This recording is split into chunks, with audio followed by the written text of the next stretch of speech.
Hello everybody. I'm going to talk today about awakening. And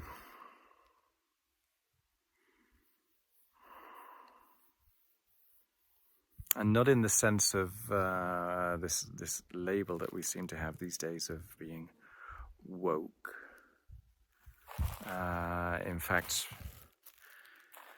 I don't even know what the generalized definition of an awakening is, but I'm just going to talk from my experience. And this is important. So this is the first video that I haven't gone out of my way to find a spectacular background. It kind of dawned on me as I did this that maybe there's something about the labyrinth of all the trees and finding your way to a state of awakening. I don't know, but that wasn't the reason why I came here. I'm just around the corner from the rim of the Grand Canyon, which is even more interesting. But I didn't want that to be part of this video. I want the video to be very simple. And forgive me if I'm wandering around.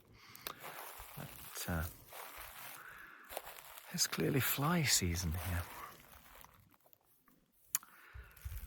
I kind of recoil a little bit against the word awakening. It sounds a little bit familiar, a little bit final. It sounds a little bit terminal. And also it sounds a little bit superior. Ho, I am awake.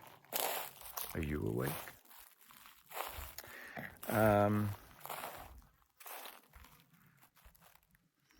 So what is awakening? To me, at least. Awakening is understanding yourself, permitting your thoughts, accepting as you are, accepting that the story that you thought you were is just an element of you, a sort of a painted veil of you. That the story that you find when you start to become awake is just another story. That we have biases that we can discover consciously, but that there are probably many, many other biases, other layers that are so deeply held inside of us that it'll take a great deal of meditation to discover, let's say.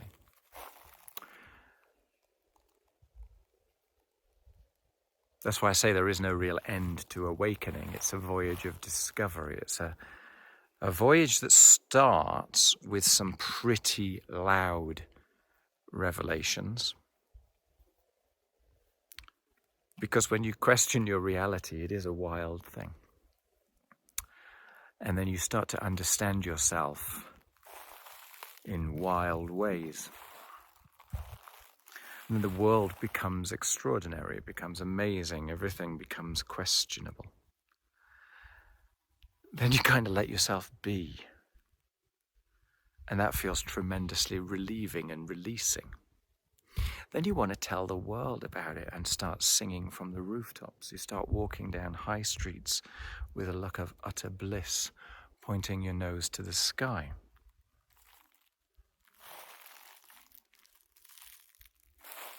Then you kind of go quiet.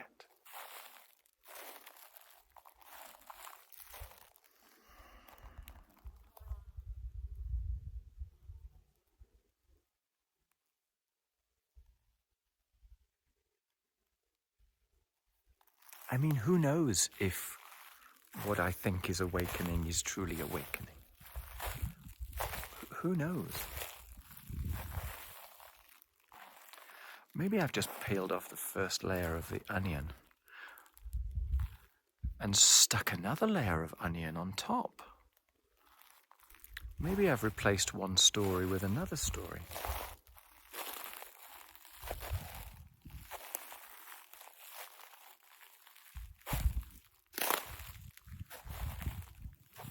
I think I've reached the point where the story no longer matters. The story no longer draws me in inexorably with an immeasurable weight of unconscious attraction. Instead, I'm able to question, I'm able to consider, I'm able to take many steps back from me. But I'm sure not all the steps back from me. I can't tell you where these words are coming from, even though I'm speaking these words. And that's a fascinating thought. So who is saying the words? And who's choosing what to say? And am I filtering what not to say? What I'm doing whilst I'm here, whilst I'm in this video, whilst I'm talking to you, whilst I'm avoiding the flies, whilst I'm trying to stay out of the sunshine, I'm trying to clear all of the tubes inside of myself. I'm trying to unblock and unfilter my thoughts, my feelings, so that I am complete expression and receptivity. So I'm not second guessing. That's why I've been doing all these videos spontaneously, in actual fact. It's an opening of the heart, an opening of the soul, an opening of the imagination, an opening of the consciousness, an opening of the gut. An embracing of everything and an embracing of one thing. It's accepting my stories of stories.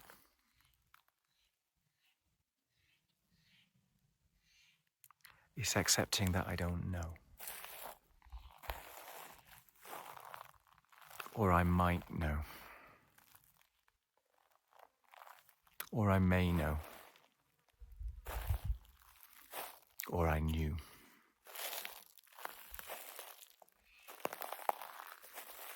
It's beauty. It's peace. It's simplicity.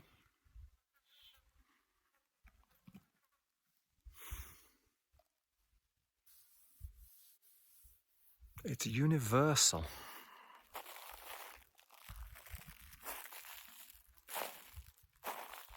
It's human. It's vulnerable.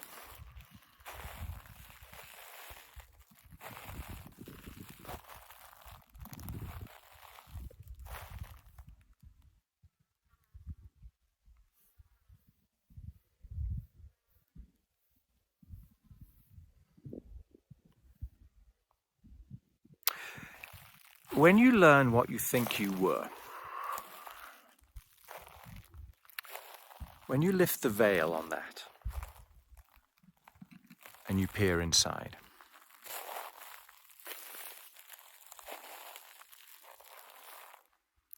it's a little bit frightening.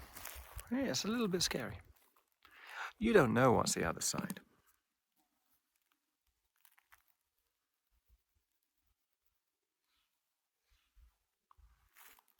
It allows you to question your core concepts of literally everything.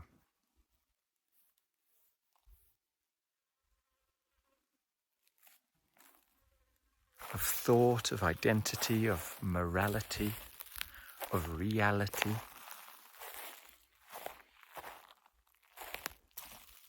Of meaning, of purpose,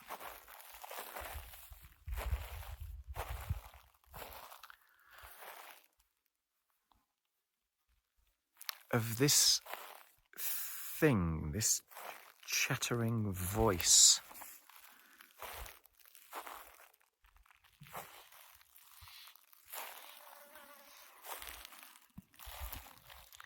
It's a little bit like going behind the screen in the cinema, going up to the projection room of the cinema.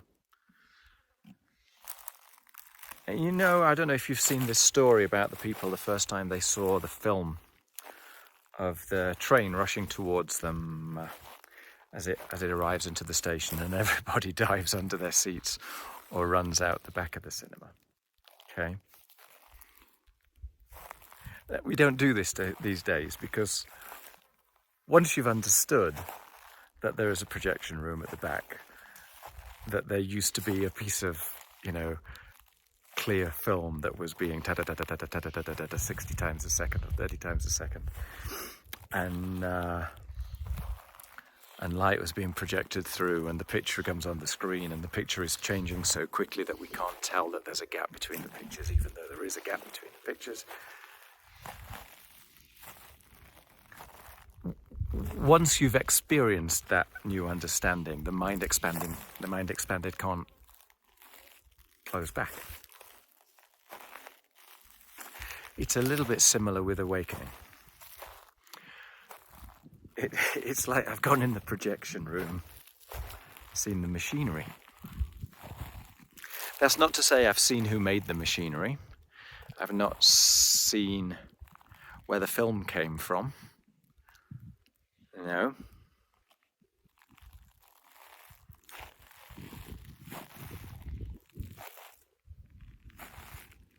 But I've got back in and seen that it appears to be a process.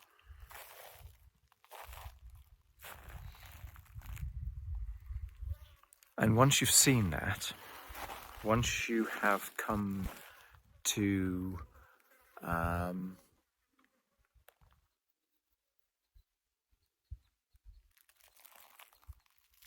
notice that your conscious mind is shining a light on certain elements of your experience and not shining a light on the majority.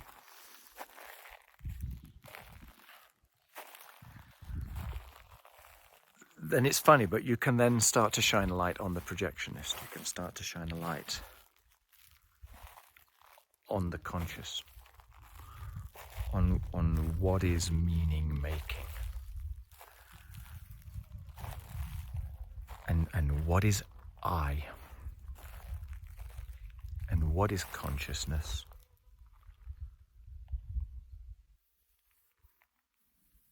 and what is real.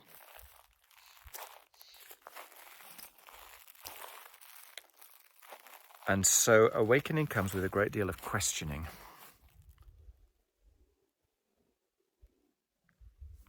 See, the thing is, what comes of it is a releasing of the ego, a releasing of the need to be right, a releasing of distinction between you and other, between I and they, between me and it.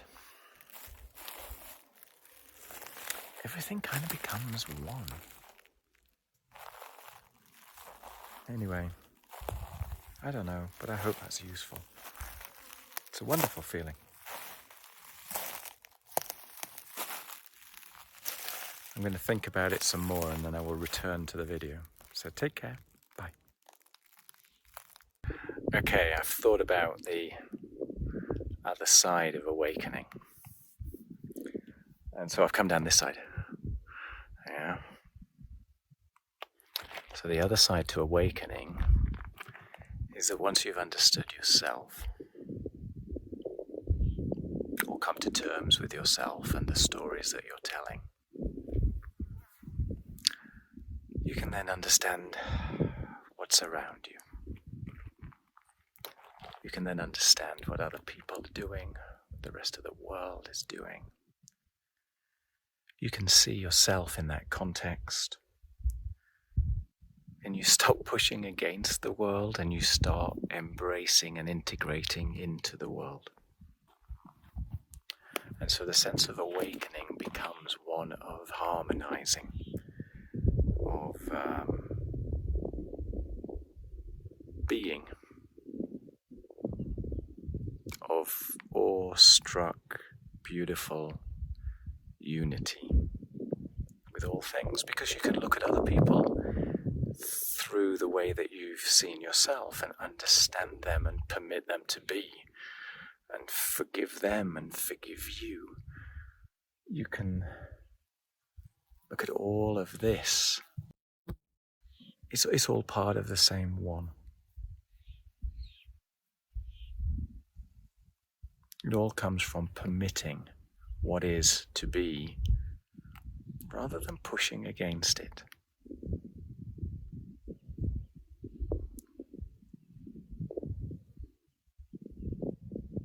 Understanding your place in it, just as you are, and seeing the beauty in everything, including the beauty in you, the beauty in your neighbor, the beauty in the world, the beauty in the things that you don't understand, beauty in the things you do understand, beauty in all things.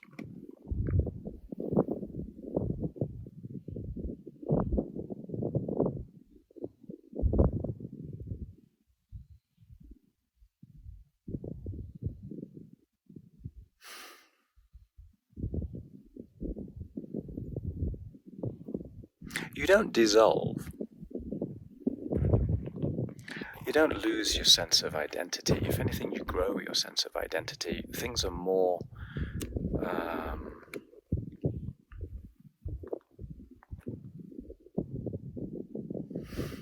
it's kind of strange. They're both more solid and less solid. You're okay as you are, and because you understand your sense of what you are able to permit that and to permit others to be what they are and permit the world to be what is. So no need to push, no need to struggle. You can go for the things that you want to go for, but you no longer have this magnanimous view of yourself. You're all in this together. I am you and you are me, and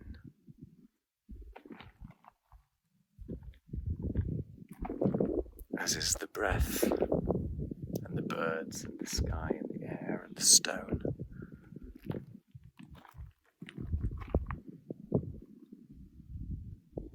As is good, as is evil, as is life, death, water, cycles, circles, history, future.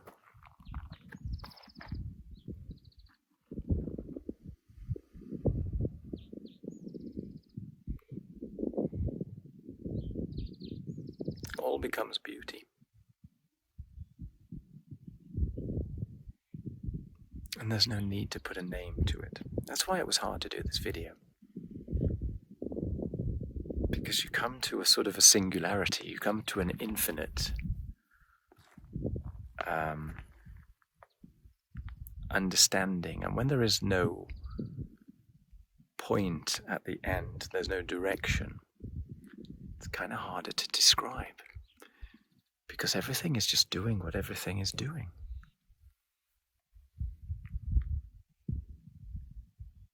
But for me at least, I feel as though I belong. I'm not sure I ever felt like I belonged before. Now I feel completely at home. I have total acceptance. Somehow I kind of feel as if I'm stronger than I used to be. That I can divert my energies in the ways that I choose to, rather than just kind of flying off on autopilot. So it comes with extra power, and with power comes responsibility, sort of story. It comes with humility. It comes with peace. That in every yin there is a yang, and with every yang there is a yin. Within every light there is dark, and with every dark there is light. And all is.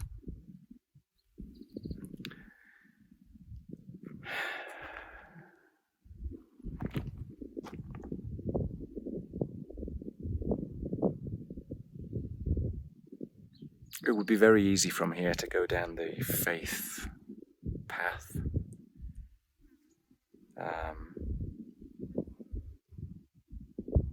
I think awakening goes beyond even faith.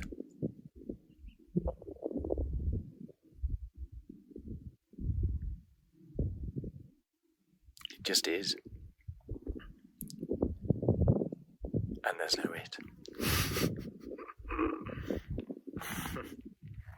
It's all love. But there's no it. And there's no thing to love.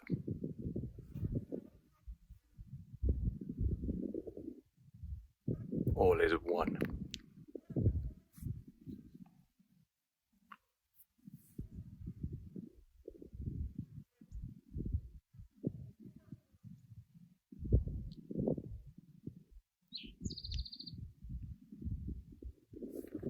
And I don't mean that from a naive perspective, okay?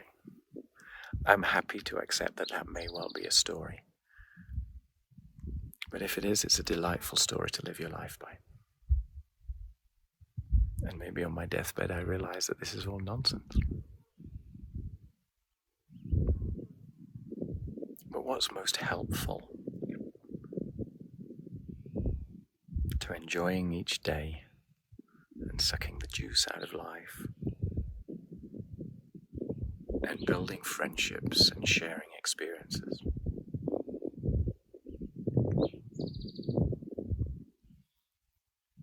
Maybe awakening is just that idea that there's nothing to push against and that kindness always wins.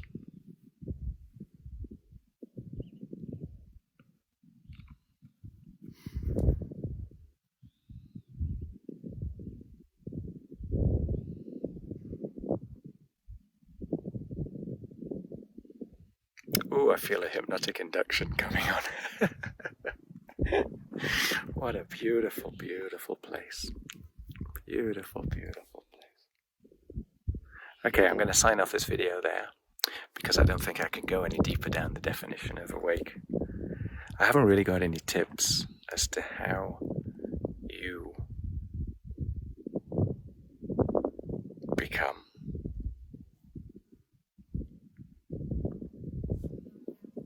Because I think each person's going to find it in their own way.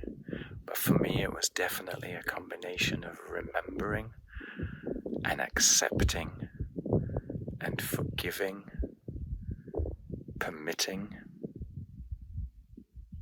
releasing, loving, sharing, experiencing,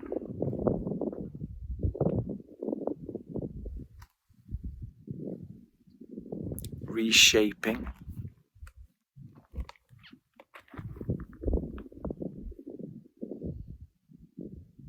it's kind of all of that and none of that.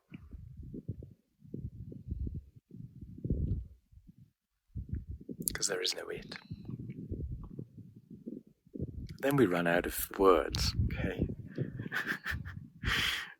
You can't describe something with words which goes beyond words, which goes beyond our utility of words, but it's all encompassing. All right, I'm sorry if that's a bit rambling. I hope it's entertaining, if nothing else. Let's go with entertaining.